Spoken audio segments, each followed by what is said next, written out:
a year and a half on it. There's no replacement for stuff like that, right? So his parents could have told him, no, make sure you're spending more time on grades, on clubs, on things like this. There is no replacement for something that you're super excited to build, especially. Which gets to my other point that I wanted to make, is that I understand why young students, Muslim students especially, they're just so timid and so shy. They don't raise their hand, they don't talk, they don't ask questions.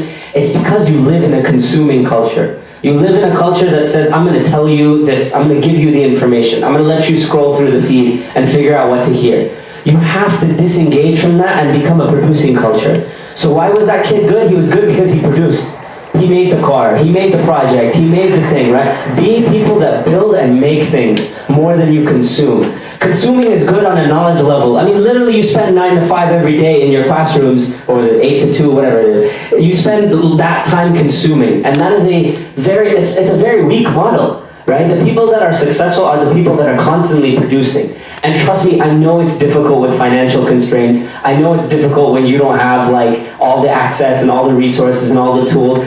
You know, I didn't have any of that either, but I managed to find, again, people in my friend circles, people in my community, people in my network or my parents' networks. They opened up the doors. They were the ones that had the money, that had the resources, that knew the people, who knew the recruiters, who knew all these people that could open up those doors for me. And I wasn't timid. I wasn't a timid kid. I went there and I made it happen. I sent those emails and I talked to them. I had phone calls with these people if I had to, right? You know, I get every month I get about 15 kids that reach out to me, at least 15 kids in college and high school that reach out to me, and 14, although I'm Muslim usually, 14 out of those 15 kids never actually want to follow up with a phone call.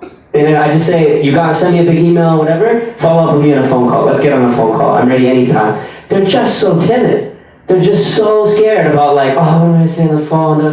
That one kid that reaches out to me, I spend an hour and a half on the phone with him because all those other kids didn't spend time with me, so I'm going to spend that time with them because they really want to hear the answers and they're willing to take the hard steps to make that happen.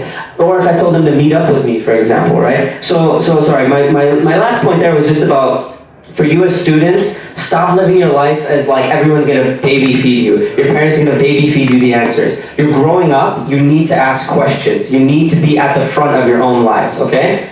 Sorry, let me get to that. How can we motivate our children?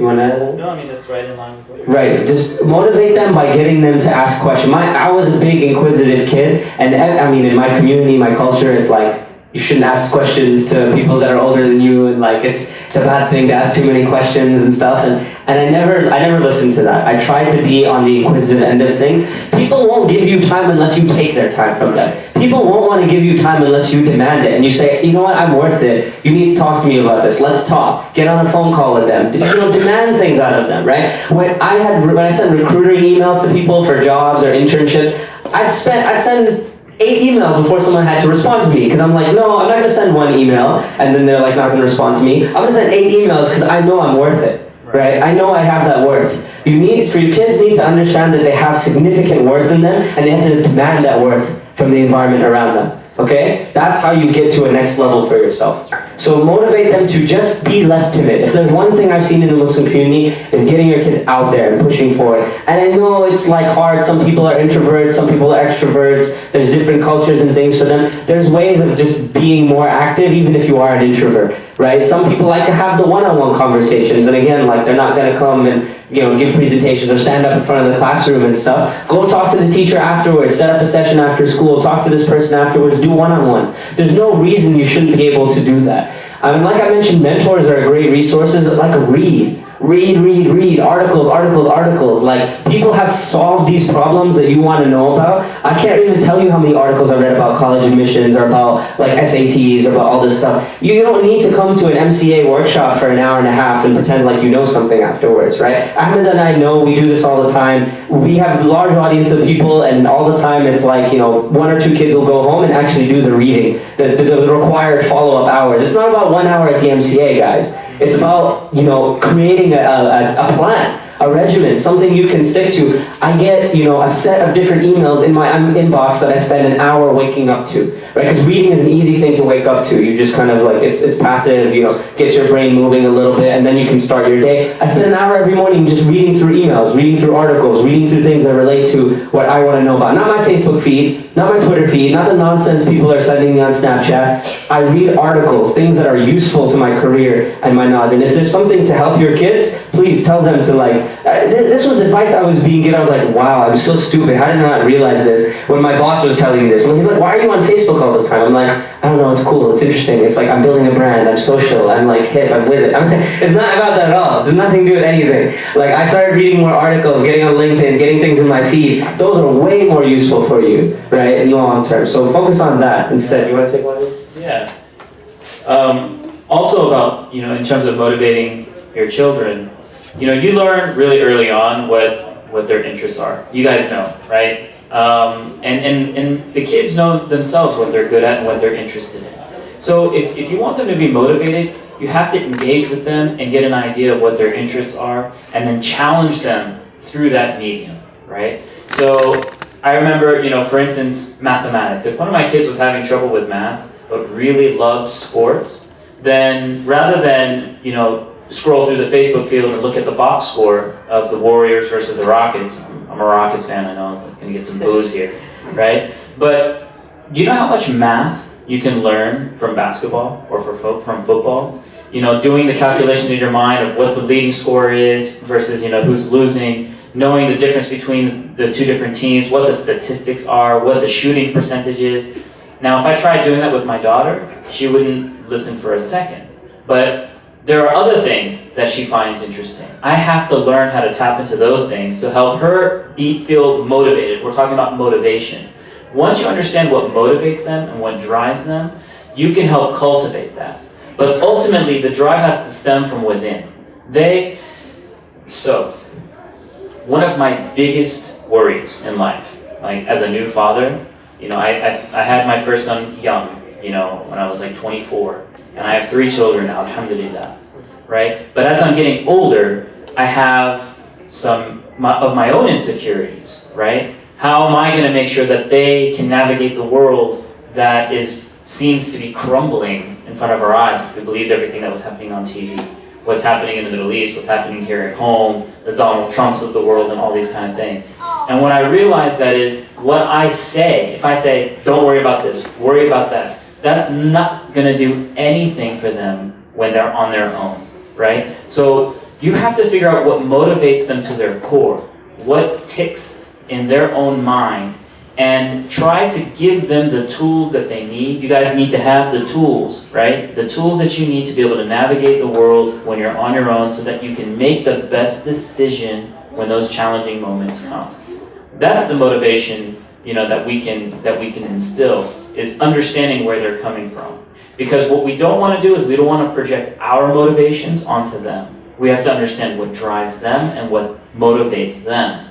And then if we can help them with that, then great. If we're so disconnected that we just don't understand what they're talking about, this is not something to be ashamed of. Sometimes there are things that we just don't understand about each other, right? But you have a platform, you have an opportunity to link them with mentors who do, right? Who understand what motivates them and what's going on with them, and help them achieve the goals that they're trying to achieve. I think one of these questions, these two are perfect for you, I think, so we can both answer these. I'm going to kind of blast through some questions real quick. So how important was SAT into getting into MIT, right? SAT is basically kind of I like to think of it as like you want to focus on it as a threshold thing, right? There's a threshold for certain schools. For example, you could say 2,000 plus, right, is going to be threshold for top tier, top 10 schools, top 15 schools, right? But SAT, man, at the end of the day, just do your best with it. It's not, like, people aren't even focusing that much on it anymore, right? You should know what the thresholds are, right? There's top tier schools, there's mid-tier schools, and then there's safety schools, right? You want to know what those kind of averages are, do the data, like go figure it out online. It's all on US News and World Report, right? Take a look at what you need kind of scores are average up there. I think like MIT is like around 2,200. I had less than 2,200.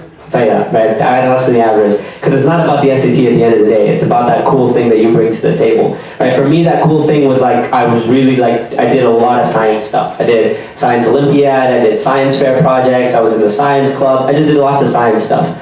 And I think that science fair research was the thing I spoke a lot about, and I did really well with that. I had won a few awards with that. Those things make night and day difference. So definitely like SAT in terms of your focus on it, focus on getting a threshold number, right? Like, I don't know why for some reason people try to get go from 2200 to 2400 or 2300. It's not necessary. To be above, try to be above 2000. That's what I would say to you. That's the easy threshold if you want to simplify it in your mind. Should one's mentor be someone that's in the field that they're thinking about pursuing? Of course, right? In fact, in my years in high school, I had several different people that I was looking at in different fields, right? So I had mentors. Again, it's not like one mentor. You should have mentors in different areas that are good at different things. And that's where you learn about all these different fields in many ways, right? I went and had lunch with them. I had, hung out with them. I asked them questions. I got on phone calls with them. Have mentors in lots of different fields and lots of different areas. And, try to focus on mentors that are right above you. Don't think 10 steps ahead when you still need to focus on step number 1 and number 2, right? So if you're thinking about being a doctor, right, I think it's reasonable. You can have some conversations, what it's like being a doctor and stuff, but try really focusing on the next step. The next step is getting into college, right? So focus on those next steps first and make those mentors. So the people, if anybody went to a school, if you could reach out to MSAs at different school and be like, I'm really interested in having a conversation with this kid. At MIT, we got this all the time. We were getting this from people in Bangladesh and Pakistan and Egypt more than anyone in the US. And that's what I don't get about American Muslims. They're just not hungry. They just don't want answers. They're not willing to reach out and message and email and talk to Muslim students at the schools they want to go to for some reason. If you're ever undecided, what resources other than parents, mentors did you rely upon? Again, I mentioned articles is huge, right? Listen, your whole life basically should be in some level you're kind of undecided. That's fine, right? It's not about an answer that you have yes and no. This is very different from normal stuff you're used to in school, where it's this is the right answer, this is the wrong answer. This is the one I'm going to do, this is what I'm not going to do. This is a fluid system. That's how you should think about it, okay? The framework is a fluid system. Things will change. You will have different experiences. You will talk to different people, right? You're always undecided on some level, right? It's about developing some confidence in what you want to get good at, what you're skillful at. In many ways, I stop also thinking about interests as you grow up, as you get into college. Start thinking more about skills. What are you actually good at, right? I can be very interested in media and writing and stuff, and I can do it as a hobby on the side, but I'm just not I'm way better at engineering. I'm way better at management. Focus, again, on building some skills as you grow and not just thinking about what am I interested in and what I'm not interested in. Skills and interests are very different ideas, and you should understand where they are exclusive and when they overlap. So yeah, just lots of resources at your disposal. I don't like college counselors, guidance counselors. You should understand the limitation of those counselors. Usually they have 40 kids that they have to talk to. You're gonna get a cookie cutter answer from them, and they may discourage you. I was very discouraged by my college counselor, so that you can do less work, basically. I don't know, right? So again, you need people that are good relationships that you can cultivate, and more of the information about the resources will come from those people, right? There's no textbook on how to do this, on how to get the information you need. We live in an over-information world, it's overloaded, so you need to figure out those pieces to bring it up. All right, last one, now I'll let you take those two.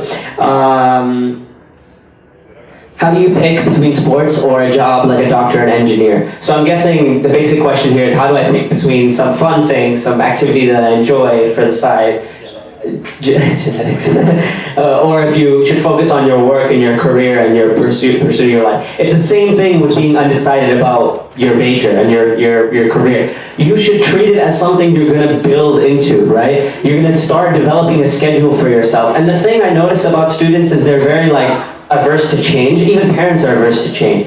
I didn't have it right when I was a freshman. I didn't have it right when I was a sophomore. I didn't have it right when I was a junior. But I changed and changed and changed things in my schedule so that I can balance my personal life, my family life, my sports, my fun, my career, all of that's got to be balanced, guys. It's not something that you'll get at day one, right? So don't think of it like, what's the right answer? What's the right answer? Say, here's a plan. I'm going to spend this much time doing this. This is how I want to make my schedule for the day. And if you don't have a calendar and you're like a high school student, if you don't have a schedule, if you don't have a basic idea of how much you're spending on fun, family, spirituality, things like this, then you need to start that. Like, you need to be more rigid about that. You need to try and develop some sort of framework, like this is how much I'm going to spend on these different things, right? So whether it's a calendar, whether it's a notebook, whether it's something on your desk, or I don't know what, right? Just develop some framework to lay out how you're going to build your life and balance your life. Balance in life is the hardest thing. We have a lot of kids getting into depression. We have a lot of kids getting overworked by high school and stuff. That's not how we do as Muslims. As Muslims, we know that, we have other obligations in our family and in our spirituality and in our communities, and we do that work, right? We balance it. So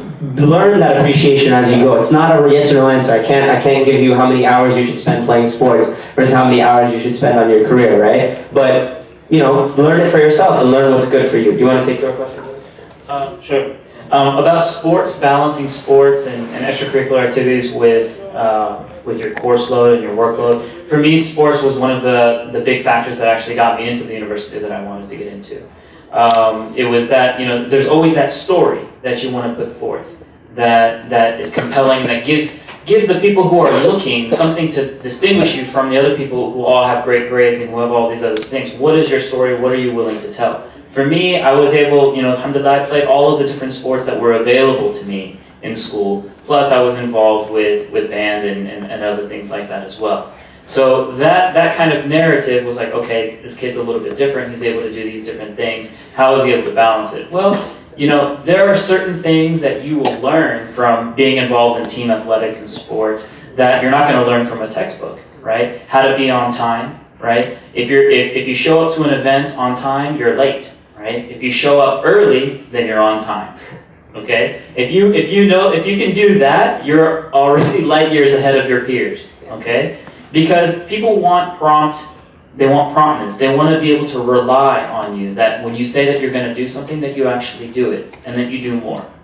You learn how to work with other people as a cohesive team. You understand what your role is and how important that role is within the big picture of the entire team. If you don't do your part right, then the whole thing kind of crumbles. It's kind of like a table. You can have 3 legs of the table. If you're the 4th leg and you don't show up, what's going to happen to the table? It's going to fall, and it's not going to serve its purpose. So you can, if you're just thinking about sports, as something to pass time with, then that's exactly what it's just going to do. It's going to pass time. But if you're going to use sports and extracurricular activities as a means, as a mechanism to help you achieve your goals, then by all means necessary, you should be encouraged, right, by your mentors, by your parents, and by yourself, to be in the company of people who are actively involved in group activities like sports and debates and these kinds of things, so long as that it serves a purpose for your ultimate goal.